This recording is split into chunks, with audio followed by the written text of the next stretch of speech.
This is way too cold in San Francisco this summer. It's time for vacation. Let's find a place. Since I'm working for myself, why should I stay in one of the most expensive cities in the United States, especially during the coldest season of the year? No way. Let's find a good spot. Where should we go? My goal is to find a place when you can work during the week and then explore during the weekend. In this trip, my first destination will be Greece, Athens.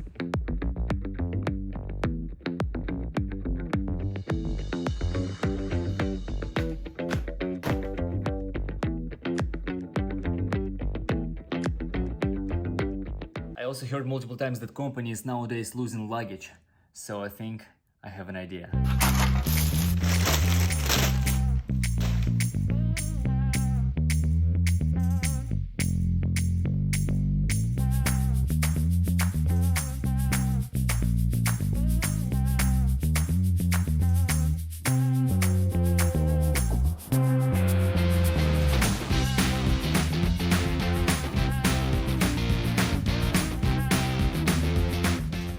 Alright, the flight was tough. I didn't sleep for almost 24 hours and I feel absolutely wiped out and exhausted. But food and atmosphere is so good. I really deeply enjoying it. So that was my very first day in Athens and beginning of my vacation. The goal in this city was to check Acropolis and ancient ruins. However, I didn't even realize that traveling during the peak of tourist season could become a nightmare. So it seems like this is the theater of Dionysus, and what's interesting, it's actually still working. It's performing theater right now. This is crazy. I wish I can see this performance. So Acropolis was crazy crowded and I decided to go to different, absolutely non-touristy place. It's supposed to be extremely beautiful, so let's check this out.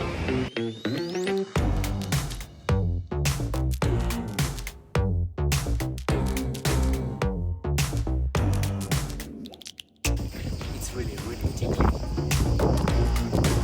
This is actually a pretty spectacular experience. So basically you're just sitting here, fish eating your feet, and there is like no tourist at all, like whatsoever. Super cool, and it's only $15. Staying in Athens was pretty spectacular. I really enjoyed and even worked for a couple of days. However, it's really expensive. So staying in Greece, I decided to check out Rhodes, which is really nice and beautiful historical place, and then moved to Turkey, to Kaş, which is really touristy place, and then to Antalya, which is, I heard, really beautiful and really not expensive.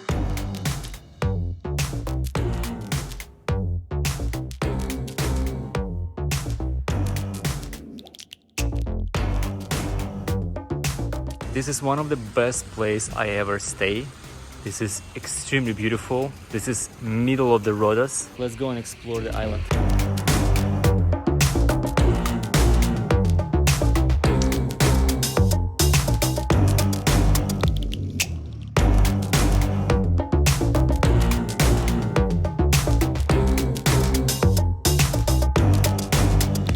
So traveling on Rhodes, you need a teeny tiny car, like for sure, like for real. Not like 4-seat car, but like for 2-seat car. And because like there's crazy crowded, especially if you go into the Acropolis, which is, people say it's spectacular, but it's like insanely crowded. And you definitely need to park your little teeny tiny car, which is look like bicycle somewhere. So be thoughtful about it. The food could be a little bit more expensive than you expect, especially speaking about like these guys.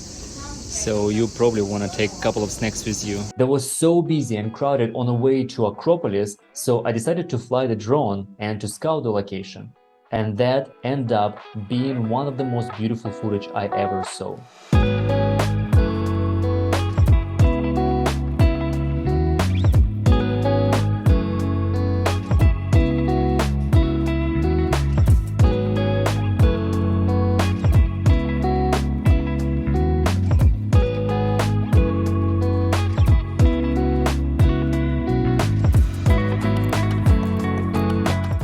Location take place in the 4th century BC, and they not just have the performance here, they also kill people here, make sacrifice, and there is about 1,000 seats. And as you see, like everything is ruined down there from the stage point, but the seats look pretty solid.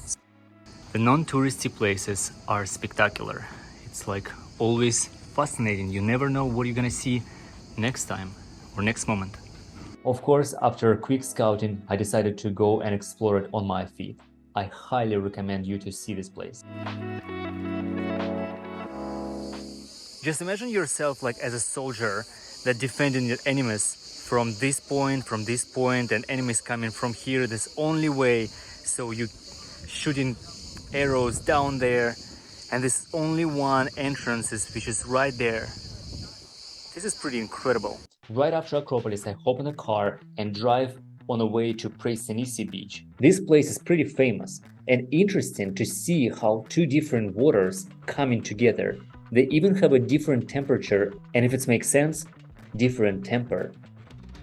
So on my way to the place when two seas meet each other, I decided to stop by and have some lunch. So instead of going to the seaside, I decided to go to the mountains because there's going to be more local people, cheaper food, and kind of like less tourists. And here's what I found: crazy abandoned castle.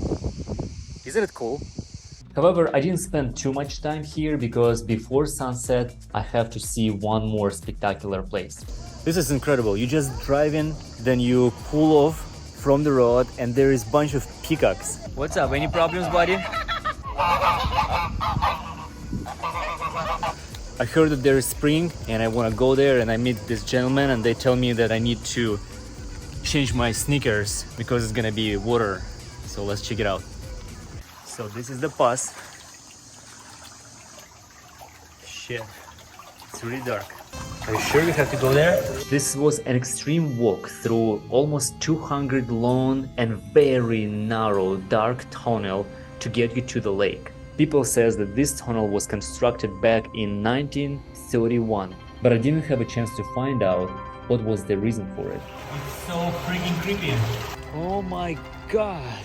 This is like one of the creepiest experiences in my life. So you're just basically going through this little teeny tiny tunnel, and there is like nobody here. It's absolutely dark. You need to use your flashlight. You probably need to do it like once in your life. I highly recommend. And probably like if it's a hot day, you can just swim here and like enjoy yourself a little bit. So, but now I'm going back to the car up here. That was absolutely amazing and super tiring first day of my weekend on Rhodos. And before my trip to Turkey on a ferry, I have to explore two more locations: the ancient city of Cameras and Mussolini's old villa.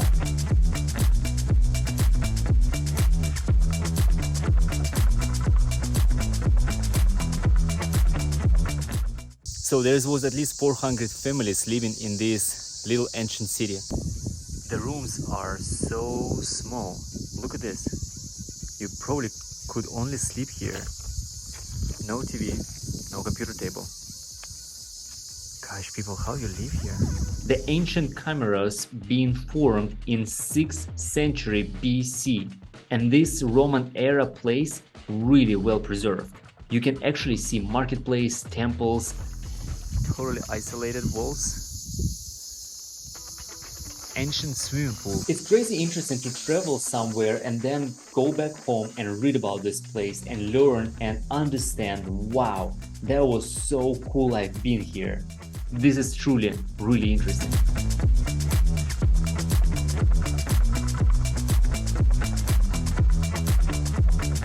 So I've been told that this is one of the Mussolini's villas that he never visited. And they tell me that it's totally worth to see. Let's check it out.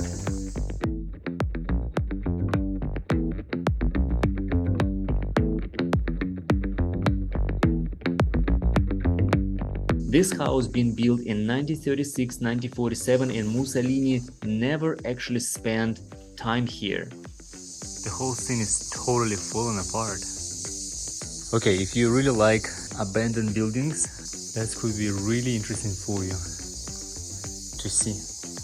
It's so interesting to see the new neo-fascism symbols in the old fascism building. So strange and so surreal. So obviously this is an interesting place, a little bit dangerous, and I think over the years has become more and more dangerous. So like for next couple of years, I think you probably will be okay-ish, safe if you're not climbing like second floor. But then it's gonna be like more and more ruin hazard place. And that was it. 2 absolutely beautiful days in Athens, 2 absolutely beautiful days in Rhodos, driving the smallest and the coolest car in the world, exploring the islands, seeing the castles, flying the drone. This is real vacation and I truly, truly enjoy it. In our next video, we will take a boat from Greece to Turkey, stopping by in 2 absolutely beautiful and amazing places that everyone have to see at least once in their lives. And then we end up being in this apartment in our third video, when we will start talking more about work and about lifestyle and about vacation and freedom, because freedom is ultimate goal. And for me, freedom is being mobile. Thank you so much for watching this video, and I will see you in the next one.